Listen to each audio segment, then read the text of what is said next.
In America, the first newspaper appeared in Boston in 1690. It was published without authority and it was automatically put to an end. After that incident, the way we got our news changed forever. People immediately started seeing how impactful putting certain opinions in the newspaper could be used to be able to change other people's perspective of different situations. The demand of newspaper increased because of the change of demographics in the United States at the time, since more people were spread out, so they needed to get the information out to the public. Newspapers became so popular that about 11,314 different papers were recorded by the year of 1880. The reason for this was because the metal printing press was created. Something that became popular in the 1890s was yellow journalism. Yellow journalism was a newspaper style that emphasized high-interest stories, crime news, headlines, and serious reports that exposed corruption, which usually ended up in business and government. As the newspapers became more interesting, they eventually started charging people for the newspaper. People started feeding off all the stories that were being put off in the newspaper. They started demanding more news and they wanted it as soon as possible. Because of this, the way we got our news started to change dramatically. We suddenly didn't have to wait till a certain time to be able to receive the news. Now you're able to find out information with just one click away. During the 1700s, when America was still under British rule, the King of England tried to implement the Stamp Act. Because of newspapers, it was clear that many opposed the tax and it became unenforceable. The Founding Fathers understood that newspapers had an important role, so they created the First Amendment. Congress shall make no law abridging the freedom of speech or of the press. In 1798, President John Adams signed the Aliens and Sedition Acts. It outlawed false, scandalous, or malicious writing about the government or its officials, but the law expired by 1803. Then came the telegraph. According to the Washington Post, it was helpful letting journalists in different parts of the country send information back to their offices, and because it was expensive, it helped carry the most important parts of the news: who, what, when, where, why, and how. Yellow journalism came around the 1800s. It used to be just an exaggeration, but then became deceptive. In 1801, Benjamin Day created the New York Sun, and it sold for a penny instead of 6 cents. It created a new journalism, focusing on crime and human interest stories, but also made up their stories. The circulation of New York Sun rose from 5,000 to 15,000, according to the Washington Post.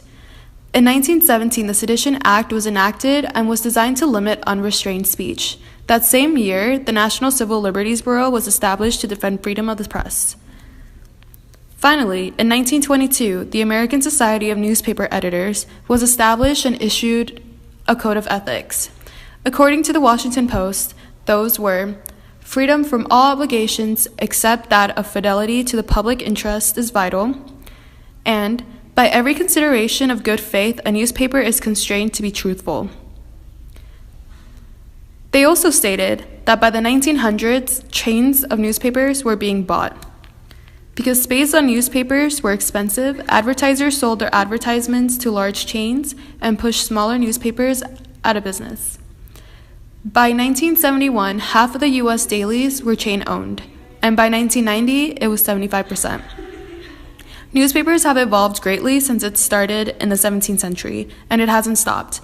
Now audiences are preferring to read their news online, and newspapers expanded to publishing digitally to cater to the growing market.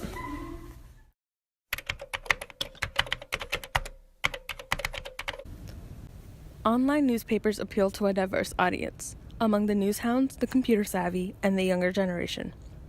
All who see the internet as a preferred way to access information and news. In the early 21st century, nearly all the world's major newspapers began publishing online editions of their papers to gain a larger audience.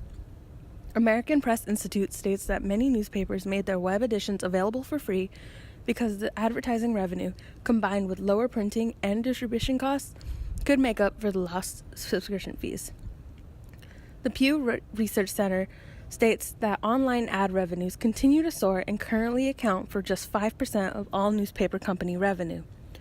According to News Media Alliance, the digital audience engaged with newspaper content reached a new peak in August 2015, totaling 179.3 million visitors. Now consider the power of the traditional newspaper. In the past, papers were responsible for bringing down a president and starting a war. And the papers were catering mainly to a local audience. Now consider the power of the new medium and its potential to reach millions of people worldwide.